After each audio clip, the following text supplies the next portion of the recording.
ये कपटी दुष्ट इतना बड़ा दुस्साहस कर रहे हैं। अरे साहस है तो अकेले युद्ध करो ना मेरी माँ से। शांत हो जाइए भैया। संसार की समस्त शक्ति उन्हीं से उत्पन्न होकर उन्हीं में समाहित होती है, क्योंकि देवी आदि शक्ति है वो, जगत जननी है वो। ये दोनों तो क्या, समस्त असुर सेना भी उन पर आक्रमण कर दे तब भी उन्हें कोई क्षति नहीं पहुंचेगी। पुत्र कार्तिकेय का आवेशित होना तो उचित है। जो न्याय प्रिय है उसके समक्ष कोई अन्यायपूर्ण आचरण करे तो उसका क्रोध अवश्य जागृत होगा, और फिर जब ये दुष्टता उसकी माँ पर केंद्रित हो तब वो स्वयं को कैसे शांत रखे।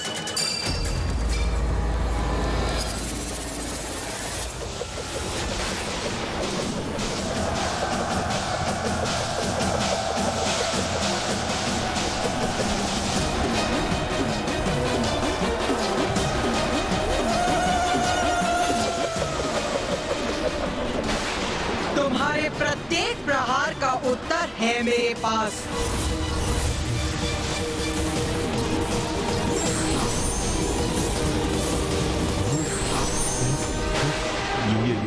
ये क्या भ्रातामुंड, ये तो अभी तक एक ही थी। हाँ भ्राताचंड, किंतु ये अभी 4 हो गई है। चंडमुंड देखो, अपने प्रहार को व्यर्थ जाते देखो और अपने जीवन की क्षणों की उल्टी गणना करना प्रारंभ करो।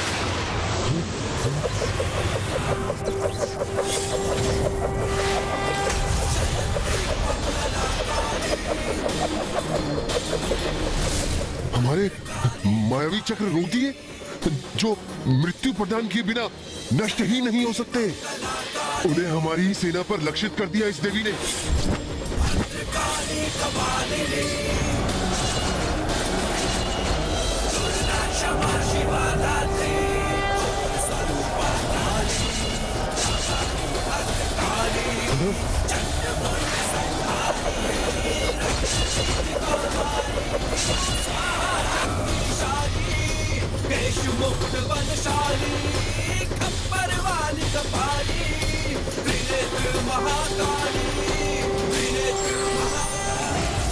बस इतनी ही शक्ति है तुम दोनों में।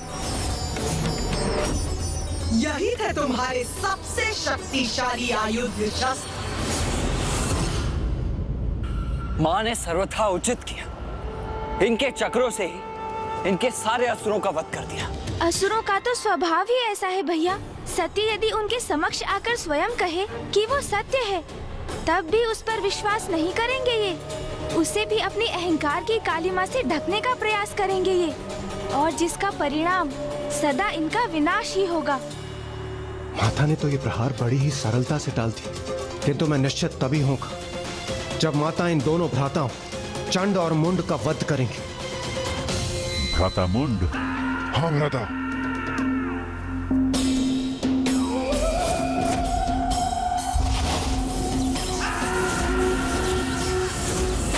मूर्खों, ये बालकों की क्रीड़ा करोगे मेरे साथ? बालकों की क्रीड़ा तो अब तक हो रही थी देवी। अब तुम चंडमुंड की प्रचंड विद्युत शक्ति का सामना करोगी।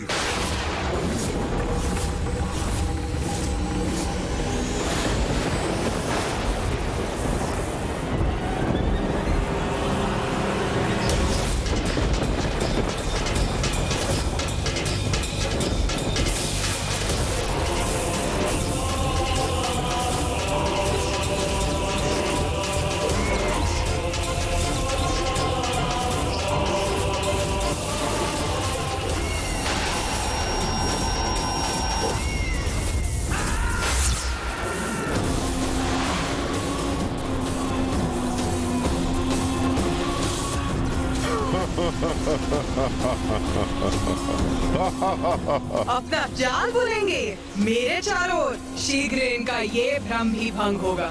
अभी हमारी वास्तविक शक्ति से परिचित कहाँ हो देवी?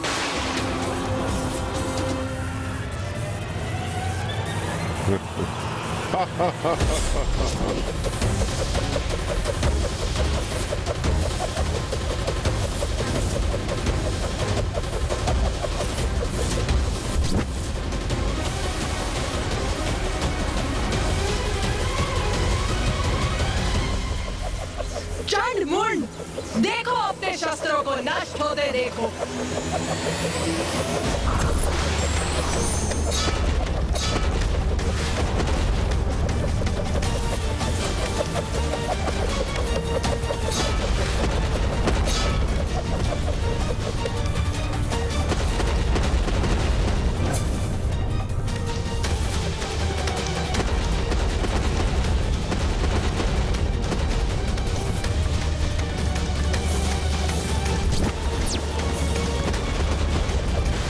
गति बढ़ाइए भ्राता मुंड। ठीक है भ्राता।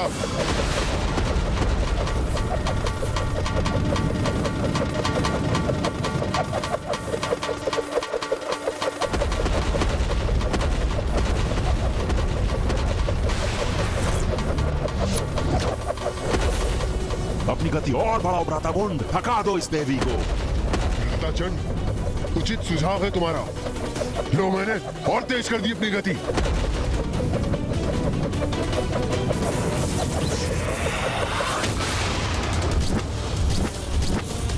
अब तो माँ काली को देखने में भी असमर्थ हूँ। चंड और मुंड बहुत तीव्र गति से उनके चारों ओर घूमकर उन पर खड़ग प्रहार कर रहे हैं और वो भी उतनी ही तीव्र गति से उनके वो खड़ग नष्ट कर रही हैं। वो मूर्ख चंड और मुंड अभी भी कुछ नहीं समझ पा रहे हैं। वो क्या नहीं समझ पा रहे हैं भैया?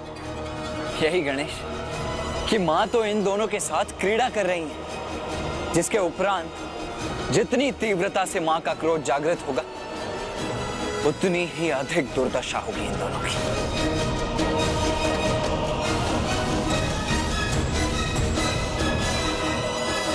चंड मुंड, अब तुम्हारी कुछ ही सांस शेष, तुम्हारा अंत निश्चित होगा।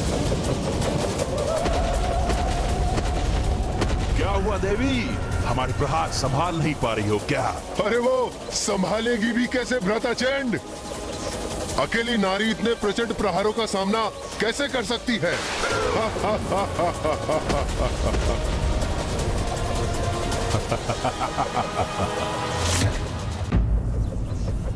हे नारी, हम तो अनंत काल तक इसी प्रकार प्रहार कर सकते हैं, पर तुम अवश्य थक जाओगी।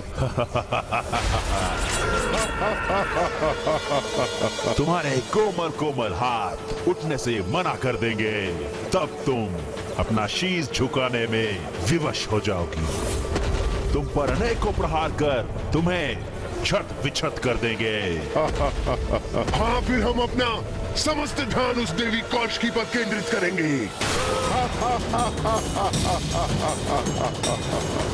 इतने अपमानजनक शब्द मेरे और देवी कौशिकी के प्रति, इन दोनों की दुष्टता चरम पर पहुंचकर मेरे क्रोध में वृद्धि कर रही। किंतु तुम चिंता मत करो, देवी कौशिकी के साथ हम ऐसा भयंकर व्यवहार नहीं करेंगे। हाँ, उस सुंदर देवी को खींचते हुए अवश्य ले जाएंगे, किंतु अत्यंत प्रेम के साथ। शुंभ के लिए नहीं, उसे अपने लिए लेके जाएंगे। बस अब प्रतीत होता है अपने इन दुर्वचनों से अपने भाग्य के पट बंद कर लिए हैं इन दोनों ने। अब तो एक ही घटना शेष है इनके जीवन में, इनकी मृत्यु। इनकी मृत्यु। अब इन दोनों के पापों की गागर भर चुकी।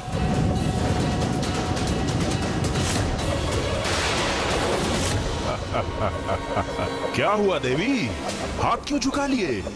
क्या अपनी पराजय स्वीकार कर ली क्या? हमारा अंत करोगी, यही कहा था ना तुमने।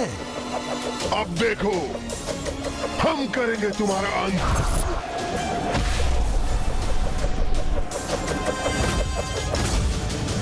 अरे ये क्या हुआ माँ? माँ काली कहाँ चली गई?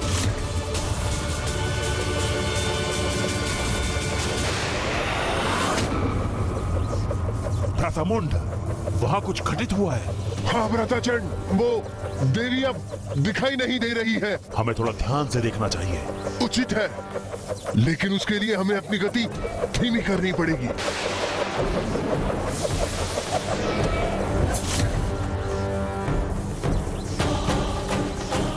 भ्राता मुंड, वो देवी कहाँ चली गई? लगता है भाग गई।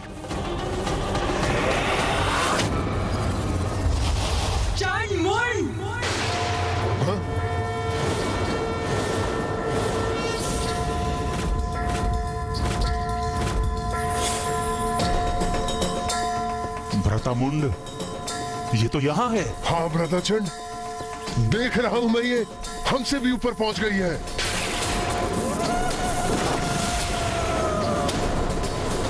भागना तो अब तुम्हें चाहिए मूर्खों। ये तो अत्यंत विकराल प्रतीत हो रही है भ्रातामुंड। हाँ भ्राताचंड, ये क्या करने जा रही है? किंतु अब तो तुम्हारे भागने का भी कोई लाभ नहीं। भ्रातामुंड, इसका स्वर तो अत्यंत भयावना है। अब हम क्या करें?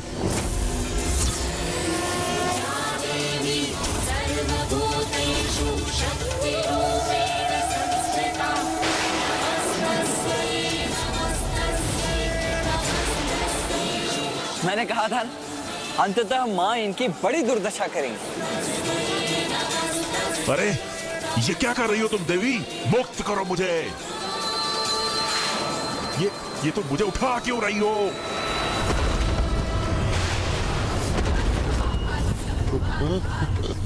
क्यों उठा रही हो मुझे? क्या करोगी मेरे साथ? छोड़ो मुझे। मेरा तो मन था कि माँ विद्युत रेखाओं को एक सूत्र में गूंथ दे। चंड और मुंड को एक दूसरे से टकराते देख बहुत आनंद आएगा मुझे।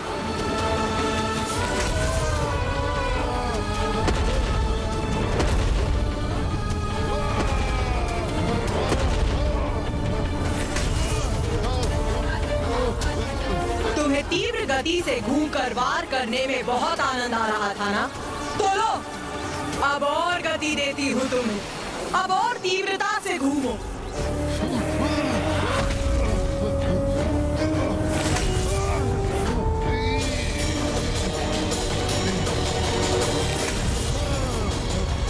प्रतीत होता है माँ को तुम्हारा सुझाव भा गया है गणेश। माँ ने दोनों रेखाओं को इस प्रकार एक साथ गूंथ दिया है जैसे प्रतीत होता है किसी के केशों की चोटी हो। हाँ भैया।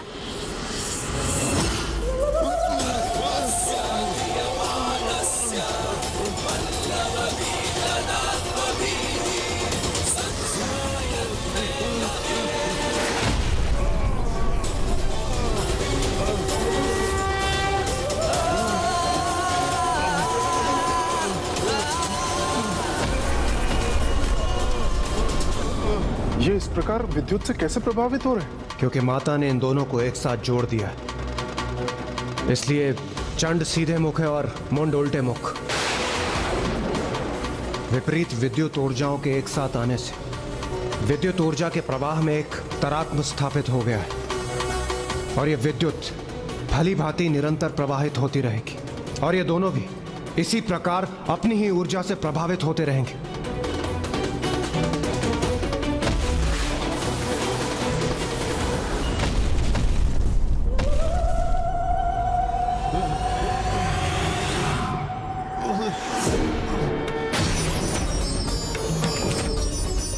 जैसे ही हम उस स्त्री के निकट पहुंचेंगे, हम उसे एक अंतिम चेतावनी देंगे जो उसके लिए समर्पण कर हमारी बंदी बन हमारे साथ आने का अंतिम अवसर होगा।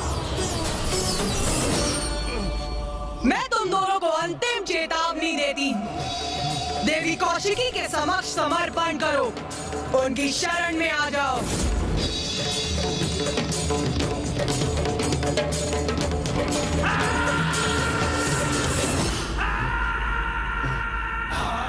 क्षमा मांगे, समर्पण करें, वो भी हम, वो भी एक नारी से।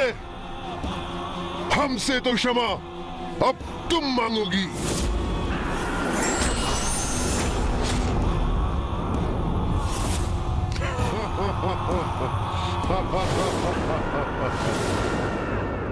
अपना अंतिम अवसर भी गवा दिया इन दोनों ने। बस उसके लिए ये अंतिम अवसर होगा। उसके बाद हम नहीं, हमारे बाण बात करेंगे। हमारे बाण बात करेंगे। बाण बात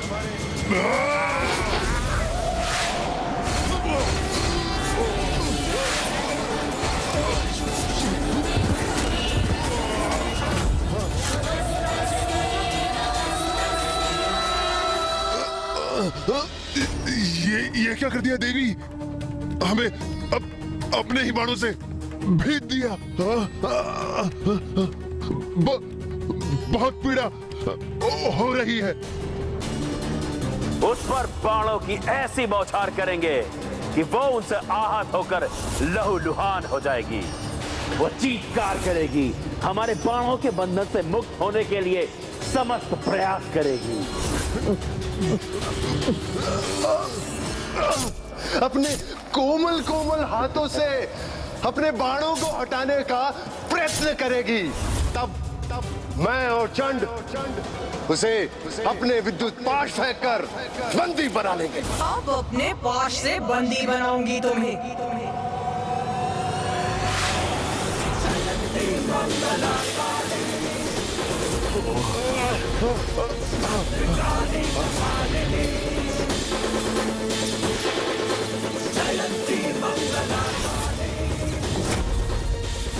अरे ये पाश तो हमें और कष्ट दे रहा है, हमारे घाव बढ़ा रहा है।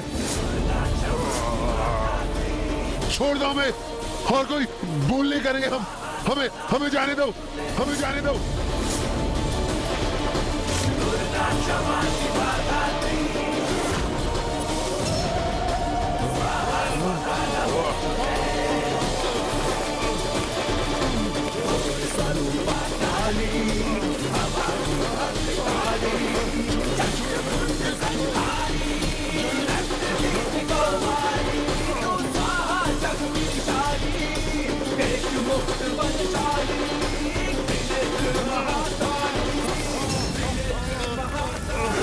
भारी बेड़ियों में बंधी अपने पैरों पर हमारे साथ चलकर यहां तक आएगी।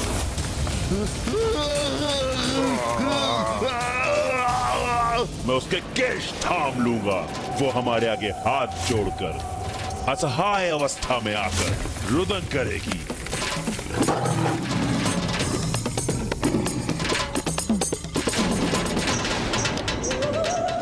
फिर उसे भारी बेड़ियों में बांधकर खींचते हुए आपके समक्ष ले आएंगे।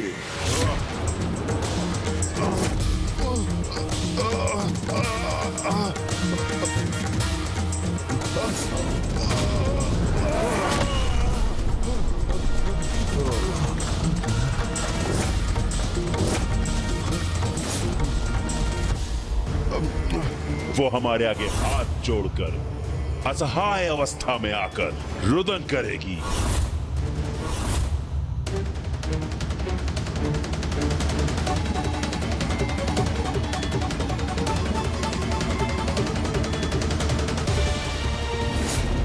नारी शक्ति को दुत्कारते थे ना तुम, किंतु देखा कैसे एक नारी ने ये दुर्दशा की है तुम्हारी। किंतु तुम तो क्षमा योग्य भी नहीं।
उसके अहंकार को खंडित करते हुए हम उसे इस राज्यसभा में लेकर आएंगे और असुर महानायक शुंभ के चरणों के आगे डाल देंगे। वो फिर अपने दया की भिक्षा मांगेगी।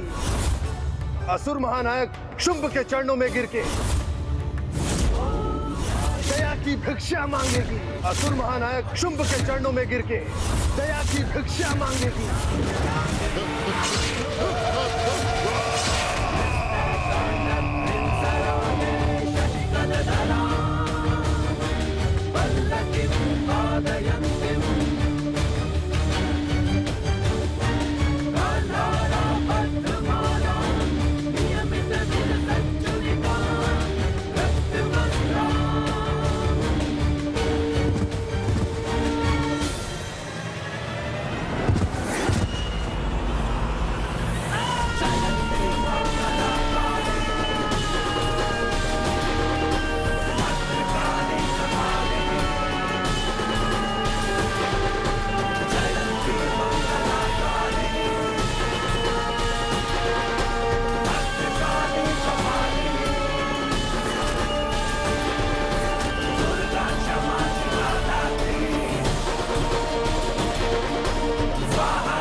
देवी काली, तुमने चंड मुंड का वध किया है, इसलिए आज से तुम संसार में देवी चामुंडा के नाम से भी जानी जाओगी और समस्त संसार देवी चामुंडा की पूजा करेगा।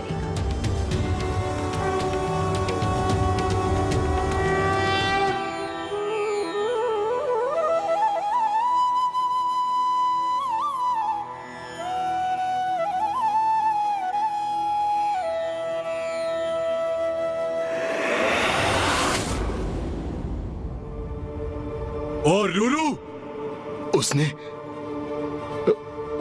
उस असुर देवी ने उसका भी वध कर दिया। महेश पांडरक, उसका भी अंत उसी देवी ने किया। असुर महानायक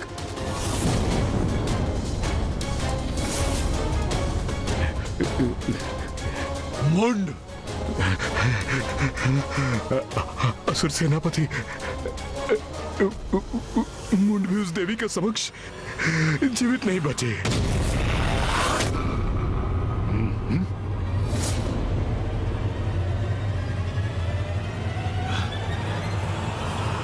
चंड,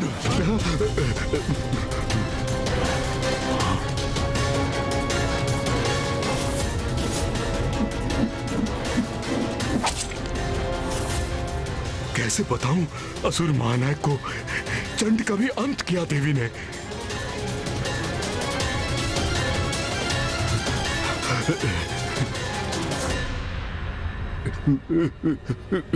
उस देवी ने, उस नारी ने, उसका भी, उसने चंड का भी वध कर दिया।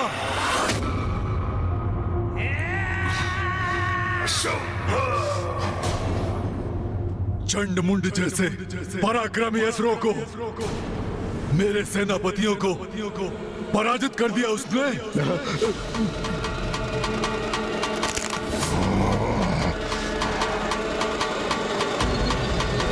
महापराक्रमी असुर चंड मुंड और धूम्रलोचन तीनों को भी अपना सेनापति नियुक्त करता हूं।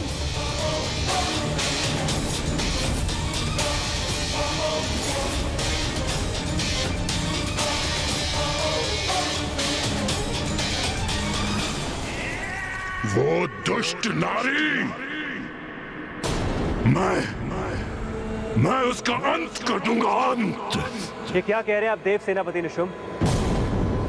अब तो अपने भ्रम से बाहर आइए। इस अनुचित उन्माद का अंत कीजिए। अब वो कोई साधारण नारी नहीं है, समस्त ब्रह्मांड की शक्ति की स्रोत, सर्वोच्च नारी की शक्ति, शिव की शक्ति, जगत जननी है वो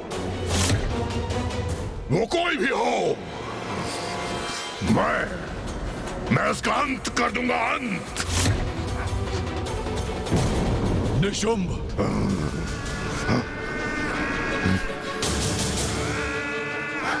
जी भैया। सेनापति रक्तबीज सर्वथा उचित कह रहे हैं। हमें इस सत्य को स्वीकार करना होगा। ये क्या कह रहे हैं भ्राताशुंभ?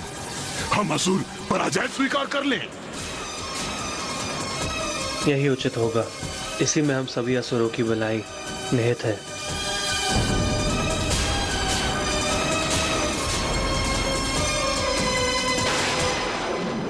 मां चामुंडा की जय! मां चामुंडा की जय! मां चामुंडा की जय!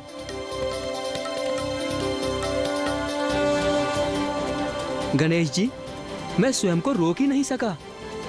मुझे मां की लीला का प्रत्यक्षदर्शी बनने की इतनी तीव्र इच्छा जो थी, ये तो मेरा सौभाग्य है कि मैं मां काली के देवी चामुंडा रूप की लीला का साक्षी बना।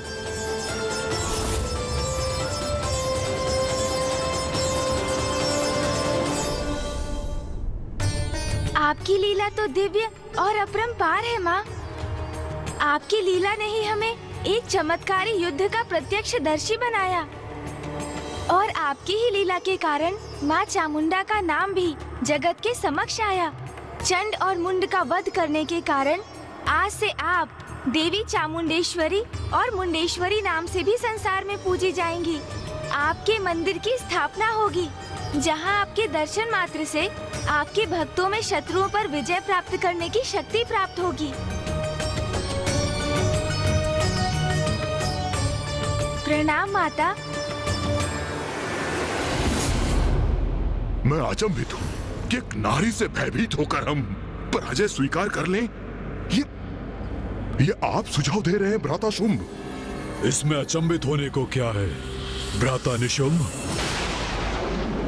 धूम्रलोचन, रुरु, महेश पौंड्रक ही नहीं किंतु अपराजय महायोद्धा चंडमुंड के साथ हमारी असुर सेना के एक बड़े भाग का अंत हो चुका है और इन सभी का वध किया है उस नारी देवी कौशिकी ने। ये क्या हो गया है भ्राताशुंभ को? क्या वो भी अपना साहस खो बैठे?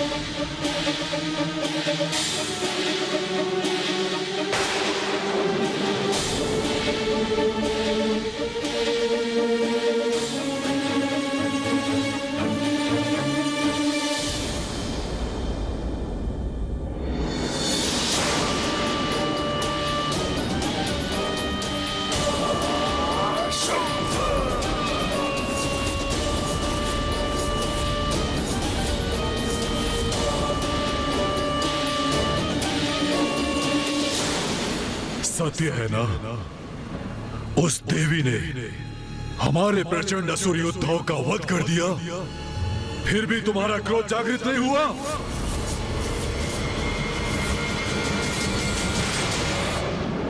सत्य तुम्हें व्याकुल नहीं करता? तुम्हारे हृदय का रक्त क्रोध से नहीं उबलता? बोलो रक्तबीज, बोलो। हमारे असुर भ्राता हमारे लिए, हमारे असुर समुदाय के उत्थान के लिए युद्ध करने गए थे। उन पराक्रमी असुर योद्धाओं का निर्मम वध किया उस नारी ने, और तब भी तुम्हारा रक्त प्रतिशोध के लिए गतिशील नहीं होता। आप सत्य को कब स्वीकार करेंगे असुर महानायक शुंभ?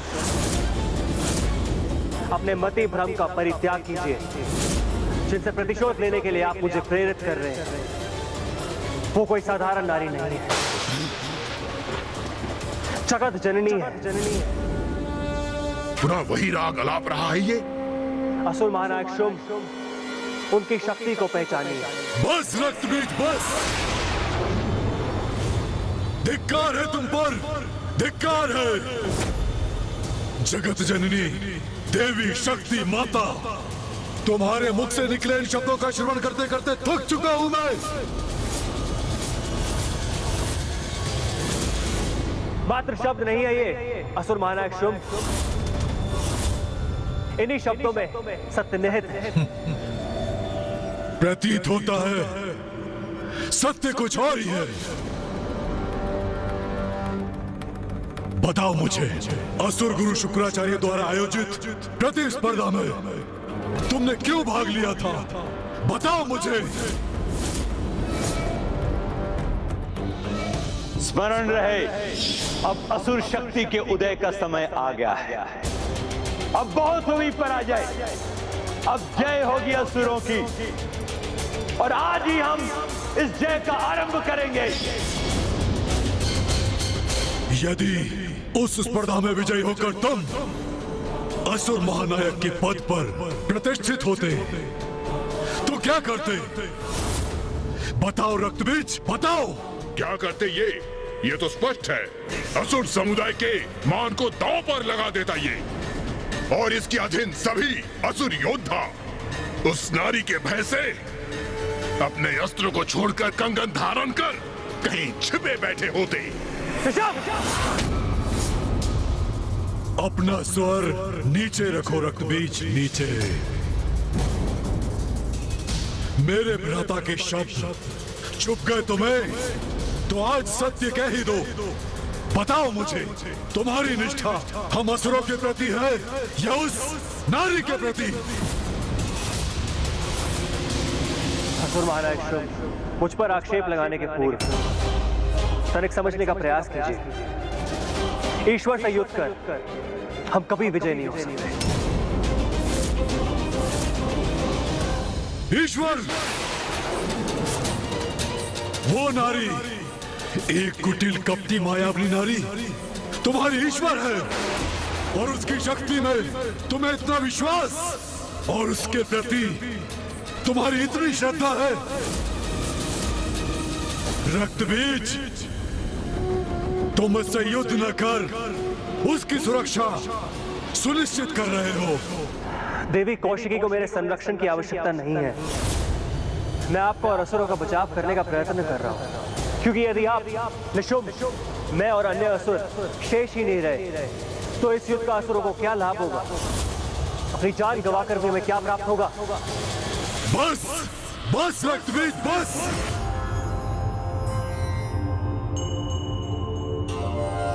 ओम जयंती मंगला काली भद्रकाली कपालिनी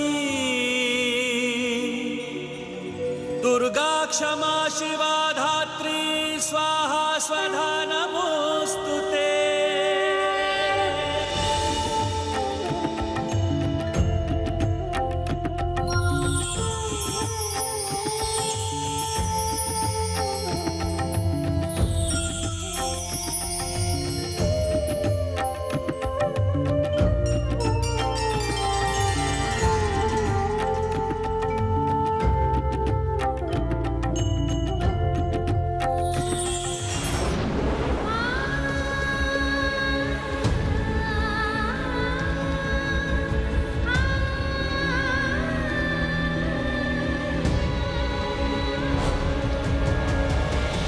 इंद्रदेव, सूर्यदेव, वायुदेव, अग्निदेव, वरुण देव, आप सभी की पत्नियां सुरक्षित हैं, क्योंकि मेरा कवच उन्हें किसी भी अहित से सुरक्षित रखेगा।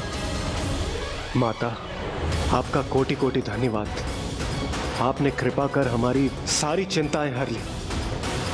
माता, यदि सभी देवियां सुरक्षित हैं, तो क्या हम उन्हें अपने साथ लौटा कर ले जाएं? नहीं, अभी वो समय नहीं आया, क्योंकि शुंभ और निशुंभ के वध होने तक देवियां मेरे ही कवच के संरक्षण में गुफा में सुरक्षित रहेंगी।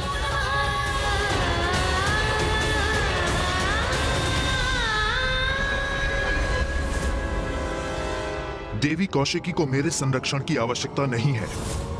मैं आपका और असुरों के बचाव का प्रयत्न कर रहा हूँ। बस बस जाओ यहाँ से, चले जाओ यहाँ से रक्तबीज। इन्हें समझाने के मेरे सभी प्रयत्न विफल हो गए हैं। अब मेरा यहाँ से निकलने का समय आ गया है। जिस दिवस में असुर महानायक के पद पर स्थापित हुआ था, मैंने समस्त असुर समुदाय को साक्षी मानकर एक प्रण लिया था कि असुर शक्ति को आधार बनाकर संपूर्ण त्रिलोक में अपने असुरों की प्रभु सत्ता स्थापित करूंगा। किंतु तब मुझे यह कहा गया था कि मेरा ही एक अत्यंत शक्तिशाली और महत्वपूर्ण सेनापति मेरी ही सबसे बड़ी दुर्बलता का रूप लेगा। यहाँ और रुककर मैं अपने असुर समुदाय के प्रति अपनी निष्ठा प्रमाणित नहीं कर सकता।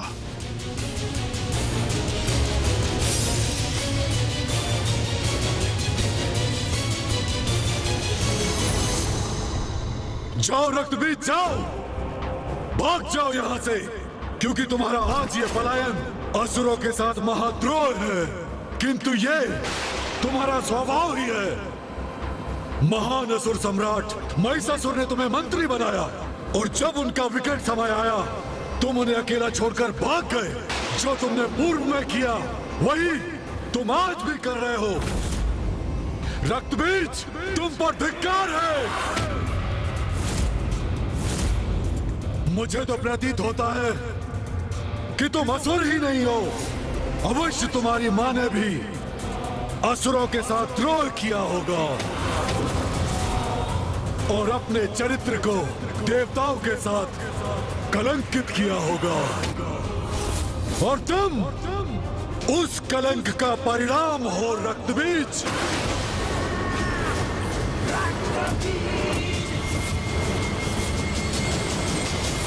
उचित कहा भ्राता आपने। तभी तो बार बार देवियों का साथ देकर अपने आप को कलंकित करता है ये।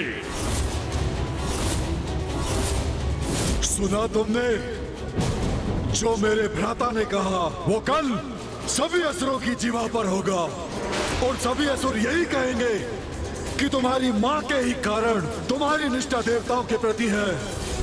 कभी देवी कात्यायनी तो कभी देवी कौशिकी। इन देवियों के लिए अपने ही नायकों का परित्याग कर तुम भाग जाते हो। बस बस, इतना दुस्साहस कैसे कर लिया तुमने?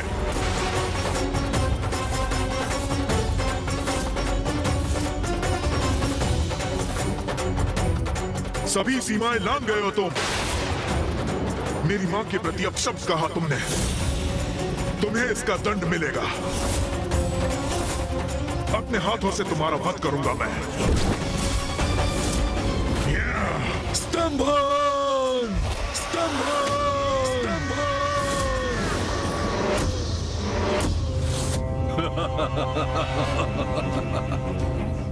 एक साधारण नारी से युद्ध करने में तुम्हारे प्राण सूख रहे हैं और मुझ जैसे असुर महानायक शुंभ से युद्ध करने के लिए तुम तत्पर हो।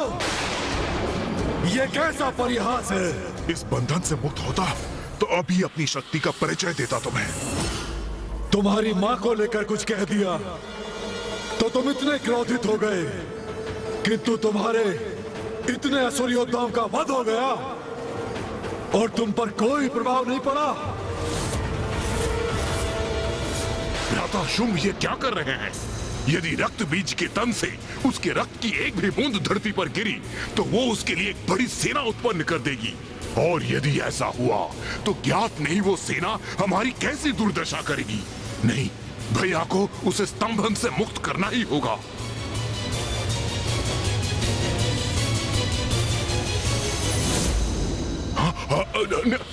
रुकिए भैया, उसे स्तंभन से मुक्त कीजिए। ये युद्ध नहीं करना चाहता है तो इसे जाने दीजिए। क्यों अपनी शक्ति को व्यर्थ कर रहे हैं इस पर? उचित है निशुंभ, उचित है। मेरे स्तंभन से मुक्त हो जाओ।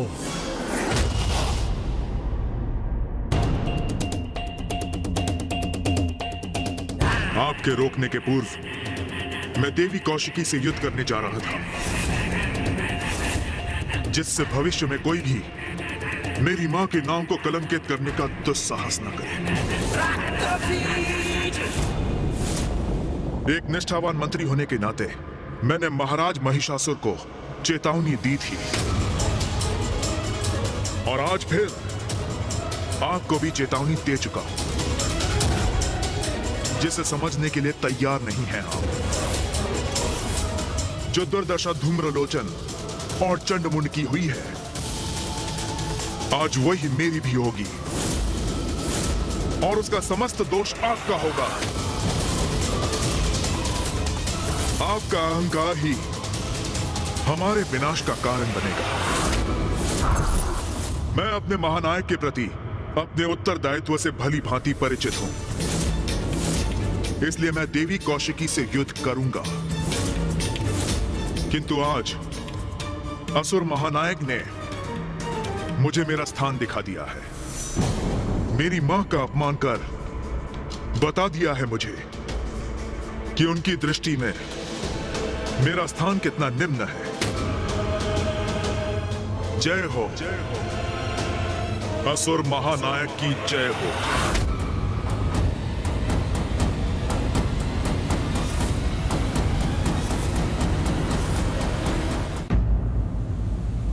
देवगण, आप सभी के यहाँ से प्रस्थान का समय आ गया।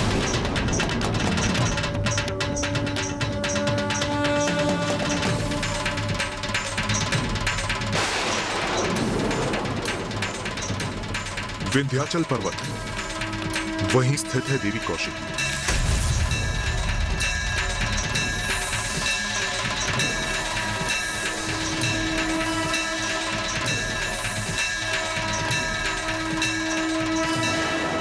माँ, हमें यहाँ से दूर मत भेजिए।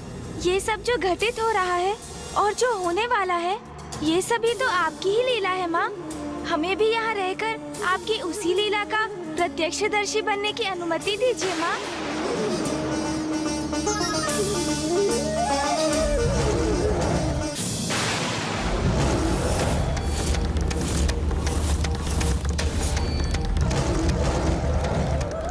कौन है जो अपने काल से साक्षात्कार करने यहाँ आ रहा है?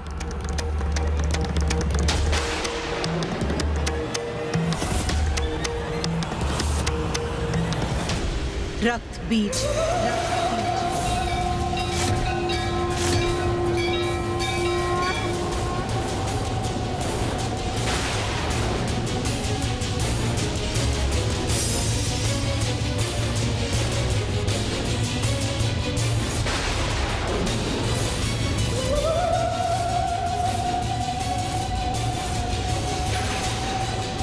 जो भी है ये रक्त बीज, उसे माता तक कदापि नहीं पहुंचने दूंगी मैं।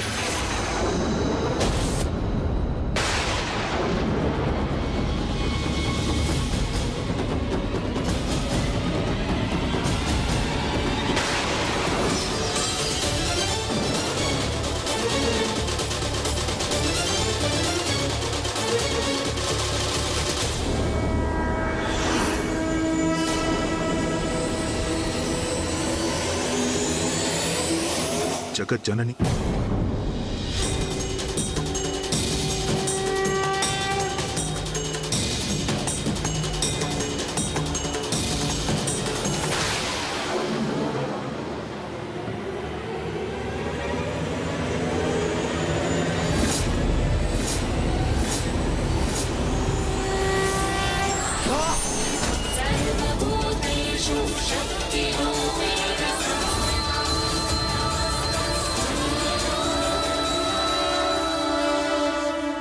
मुझे ज्ञात है देवी, आप जगत जननी हैं। पूर्व में आप देवी कात्यायनी का रूप धारण कर प्रकट हुई थीं, और आप देवी कौशिकी के रूप में मेरे समक्ष हैं। रक्त बीज, मुझे ज्ञात है अपने भीतर उमड़े अंतर्द्वंद के किस बवंडर से जूझ रहे हो तुम।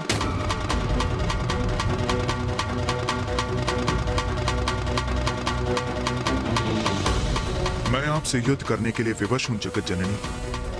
पूर्व में भी मैंने महाराज महिषासुर को चेतावनी देने का प्रयत्न किया था, किंतु मैं असफल हुआ, और अब पुनः असुर महानायक शुंभ को आपकी शक्ति के प्रति सचेत करने में विफल हुआ हूं मैं।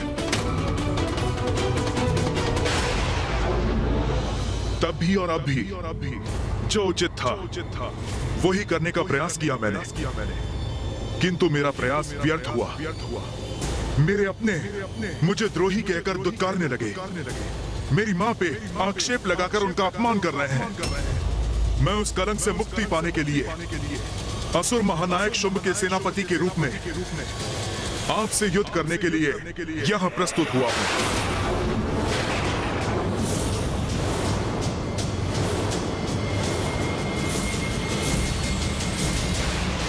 आप अपना दायित्व निभा रही हैं जगत जननी, और मैं भी अपना दायित्व निभाने यहाँ आया हूँ।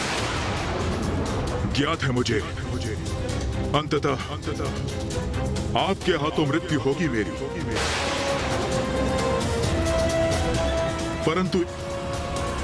परंतु एक क्षीण सी संभावना मेरे जीवित रहने की भी अवश्य है। इस युद्ध को अपने जीवन का अंतिम युद्ध समझकर मैं अत्यंत उदास था माता, किंतु फिर यहाँ आते समय मेरे मन में एक विचार कौंधा और मुझे प्रतीत हुआ कि मैं एक योद्धा हूं, और एक योद्धा को अपने जय की आस, वो भले ही कितनी क्षीण क्यों ना हो, कभी नहीं त्यागनी चाहिए।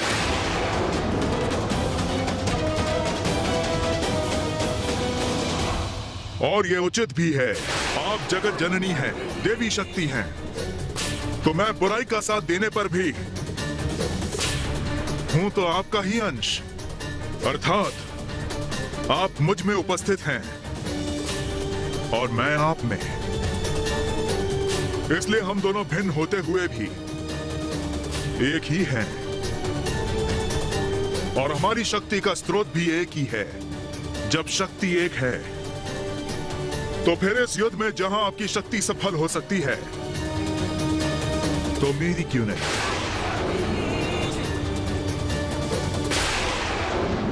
रक्तबीज, तुम्हारा जो कर्तव्य है तुम उसका पालन करो। यदि इस युद्ध में शेष रहा तो अपनी मां का प्रतिशोध अवश्य लूंगा शुंभ से, उसे मृत्यु दंड देकर आपकी इच्छा पूर्ण करूंगा मैं।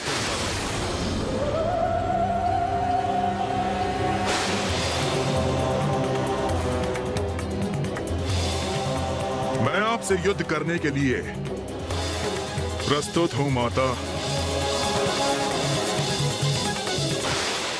आज्ञा दीजिए देवी कौशिकी, वो आपसे युद्ध करने आया है, किंतु उसके पूर्व उसे मुझे पार कर आगे बढ़ना होगा।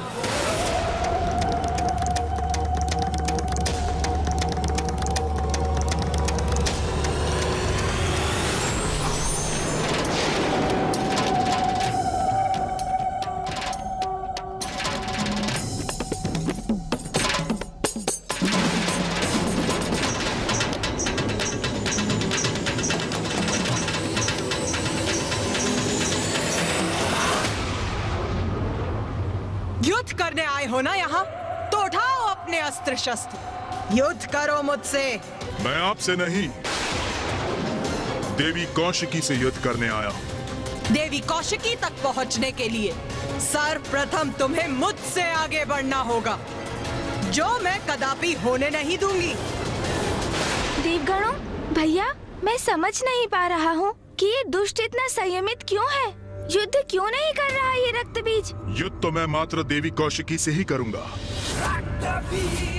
आप जाएं और उन्हें युद्ध के लिए मेरे समक्ष प्रस्तुत करें। मुझे आदेश देने का प्रयास कर रहे हो तुम? इतना दुस्साहस!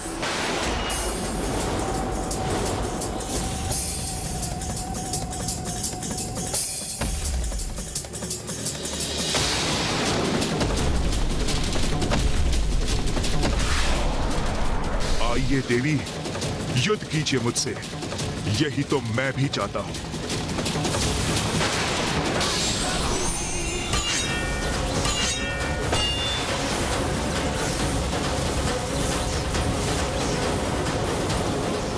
अपने अंत के लिए तैयार हो जाओ रक्तबीज। इतना सरल नहीं है मेरा अंत।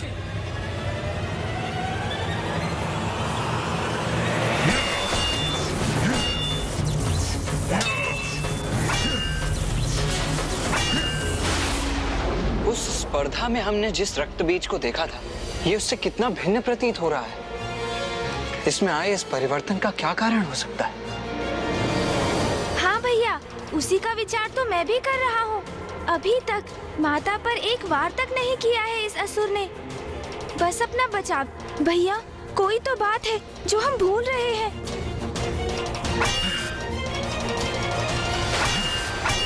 प्रथम पूज्य गणेश जी, रक्तबीज को ये भली भांति ज्ञात है कि वो माता का सामना कदापि नहीं कर सकता, इसलिए वो केवल युद्ध करने का स्वांग कर रहा है, जिससे कि वो शुंभ को संतुष्ट कर सके। नहीं देवराजेंद्र, असुर युद्ध भूमि में आकर अपने क्रोध के वश में अक्षम हो जाते हैं, इसलिए उसकी आसुरी प्रवृत्ति उसे संपूर्ण सामर्थ्य से युद्ध करने पर विवश कर देती है। किंतु ये तो इतना शांत है, इसके पीछे अवश्य कोई अन्य रहस्य है।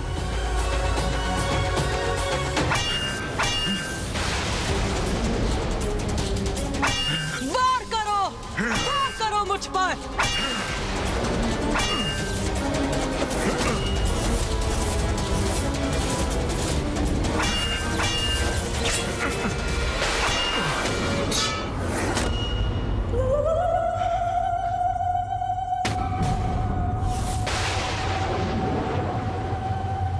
निशस्त्र योद्धा पर वार नहीं करती मैं।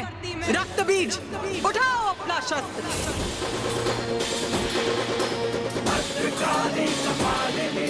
सुना नहीं? अपना शस्त्र उठाकर प्रस्तुत हो युद्ध में। उठाओ, वार करो मुझ पर।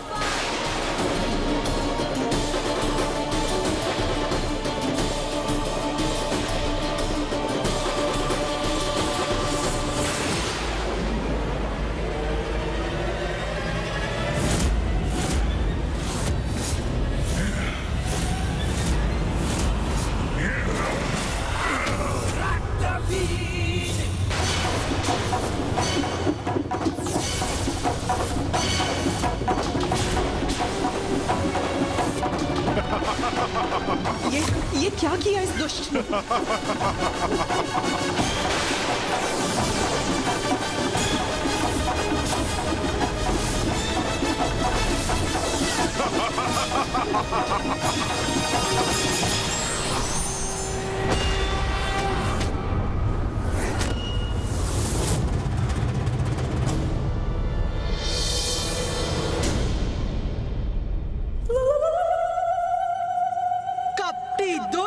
तूने छल से देवी कौशिकी पर वार करने का दुस्साहस कैसे किया?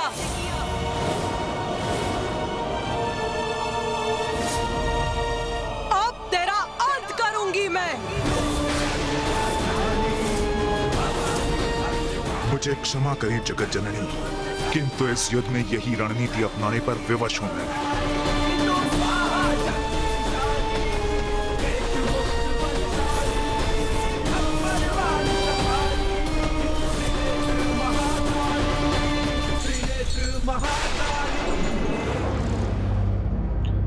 क्या हुआ भ्राता निशुंभ, इतने अधीर क्यों हो? महाराज शुंभ, क्या रक्त बीज युद्ध करेगा? इस बात का हम विश्वास कैसे कर सकते हैं? देवी देवी कह के गुणगान गाने वाला वो द्रोही कदाचित अभी उस देवी के चरणों में गिरकर भजन गा रहा होगा। ऐसा कुछ नहीं होगा भ्राता निशुंभ, ऐसा कुछ नहीं होगा। ऐसा नहीं होगा, ये आप किस विश्वास पे कह रहे हैं? क्योंकि रक्तबीज के स्वभाव से भली भांति परिचित हूं। वो हमारे समान निर्लज्ज नहीं है।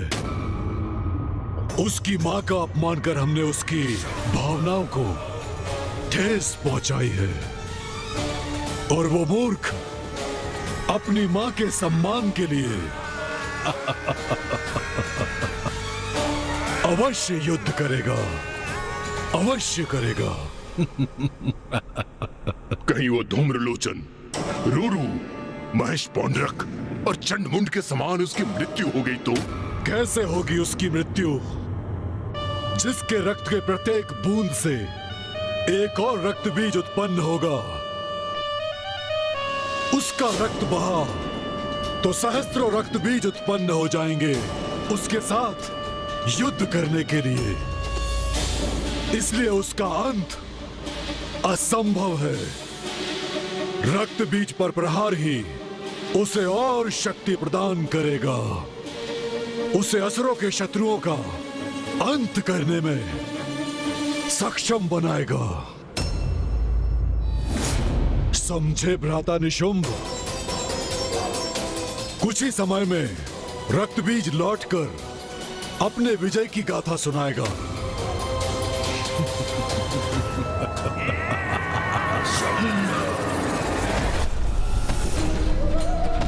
और उग्र प्रहार कीजिए मुझ पर देवी काली।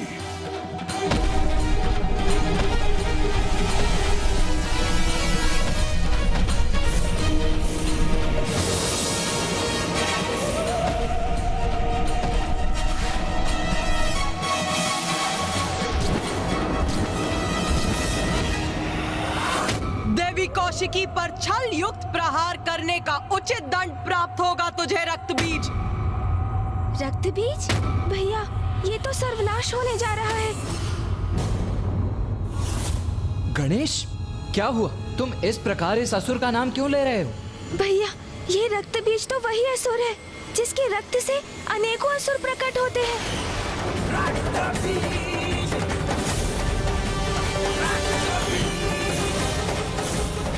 तो ये है उसकी चाल।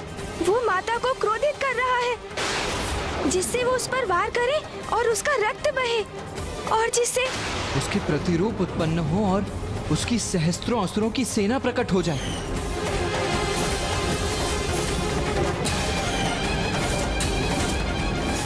नहीं माता, रुक जाइए, इस पर प्रहार मत कीजिए। रुक जाइए माता, रुक जाइए।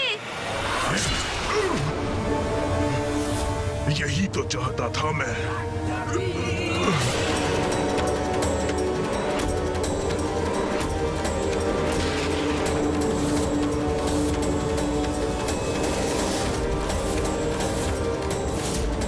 देवी काली, ये कैसा अनर्थ हो गया आपसे?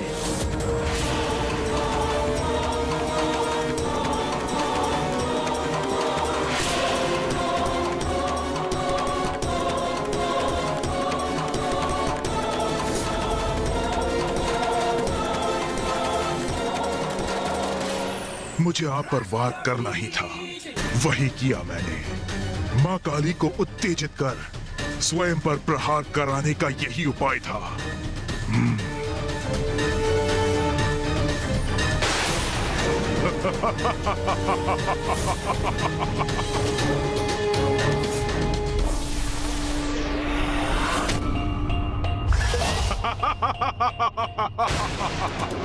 ये है रक्त बीज की शक्ति माता। ये कैसा आभास हो रहा है मुझे?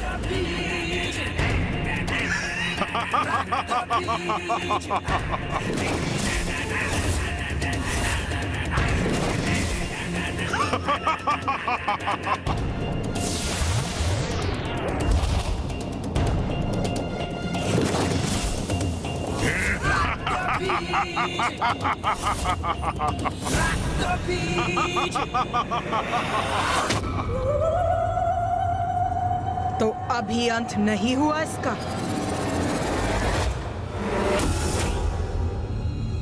माँ को घेर लिया है रक्त बीज के उन प्रतिरूपों ने।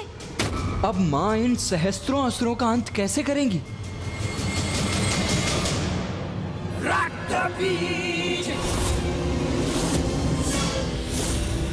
देखा देवी, मेरा वध कोई नहीं कर सकता। मैं तो अमर हूँ। त्रिदेव त्रिदेवियों एवं उनके अंश के सिवाय कोई अमर नहीं है रक्त बीज। किंतु तुम असुरों को ये सत्य समझ में क्यों नहीं आता? तुम्हारी भ्रांति कभी मिटती क्यों नहीं? मेरे सैनिकों, आक्रमण करो, अंत कर दो इस देवी का। अंत करेंगे इन देवी का। प्रहार करो इन पर।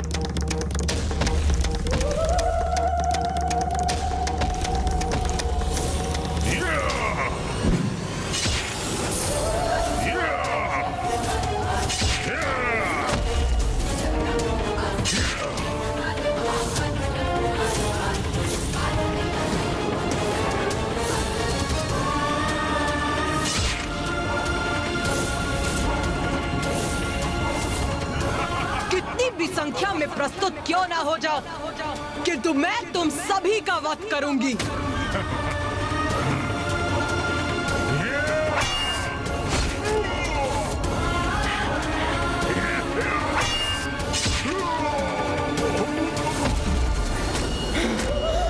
हो गया रक्त बीज, या थोड़ा और रक्त बहाऊं मैं तुम्हारा, जिससे तुम कुछ और असुर उत्पन्न कर सको। उसकी कोई आवश्यकता नहीं पड़ेगी महाकाली, क्योंकि आप तो मेरी सेना के निरंतर उत्पन्न होने का उपाय कर चुकी हैं।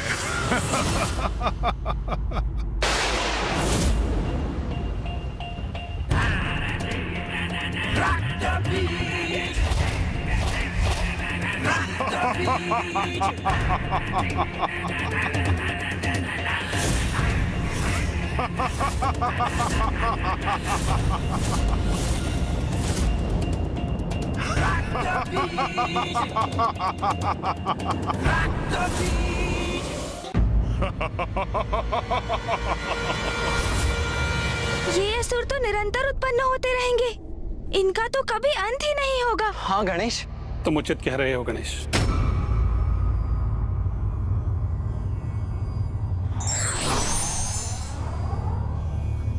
प्रणाम मामाश्री। प्रणाम मामाश्री श्री हरि नारायण।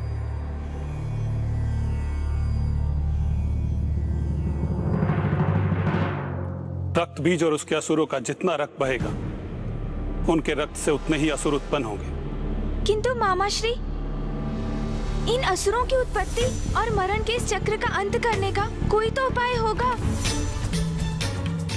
मेरी भी यही आशा है। मात्र आशा से नहीं, कर्म से कुछ होगा मामाश्री, क्योंकि कर्म किए बिना मात्र आस लगाए रहना ये तो दुर्बल करते हैं। मैं इस प्रकार हाथ पर हाथ धरे निष्क्रिय होकर माँ को एक ऐसा युद्ध करते नहीं देख सकता जिसमें माँ का प्रत्येक प्रहार एक और बड़ा संकट उत्पन्न कर रहा है।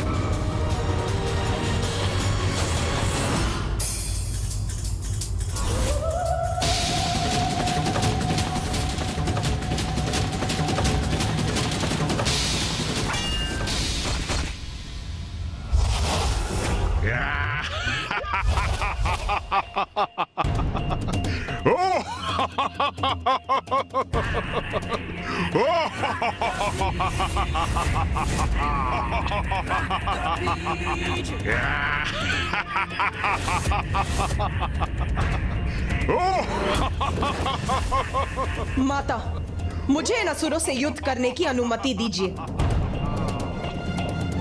आगे बढ़ेंगे, विजयी होंगे, रुकेंगे नहीं हम। आक्रमण!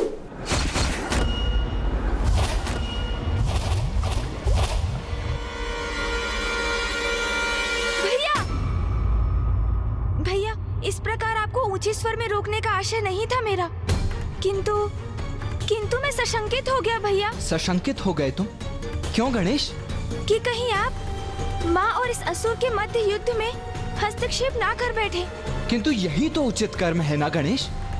यदि माँ के स्थान पर कोई और स्त्री भी होती तो धर्मपरायण योद्धा का धर्म तो उनकी सहायता करना ही होता ना। किंतु भैया, वो कोई साधारण स्त्री कहाँ है?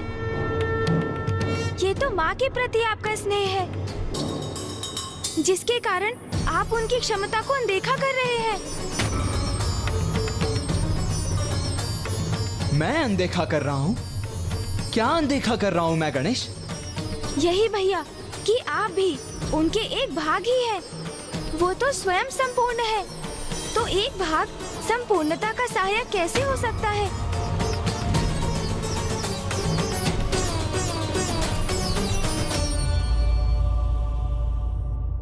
तुम सर्वथा उचित कह रहे हो गणेश। मैं ये कैसे नहीं देख सका? मेरा जन्म तो मां से ही हुआ है। मेरा तन, मन, मेरे रक्त की प्रत्येक बूंद मां की ही तो देन है। इसीलिए मेरी शक्ति पर विश्वास कर मां की सहायता करने का निश्चय कितनी बड़ी भूल थी मेरी। मैं वास्तव में भूल रहा था कि मां की शक्ति तो अथाह अपार है।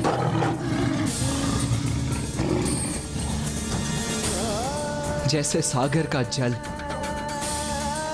और जल की एक बूंद सागर की सहायता कैसे कर सकती है?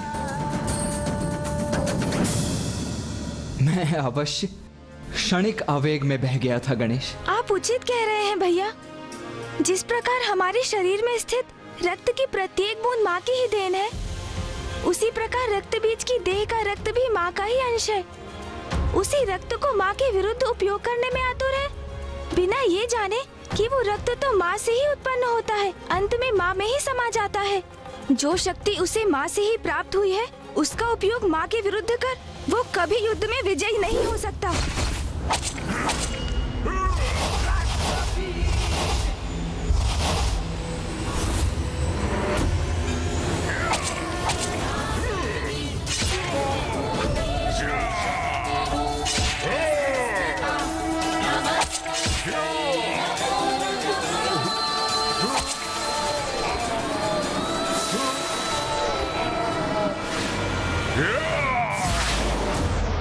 अब ये कैसी ध्वनि है?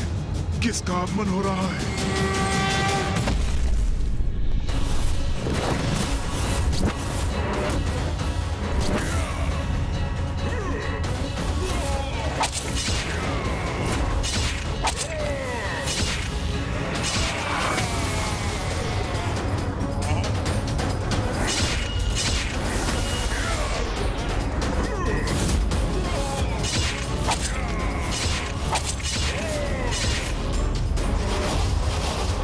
यही तो विशेषता है मेरी। मेरे ऊपर आघात मेरा अंत नहीं करते, मुझे और बलवान बनाते हैं।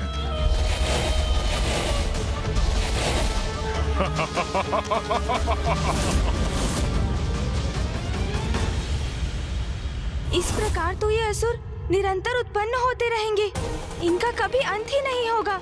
गणेश जी, आप उचित कह रहे हैं। इस प्रकार तो ये युद्ध अनंत काल तक ऐसे ही चलता रहे।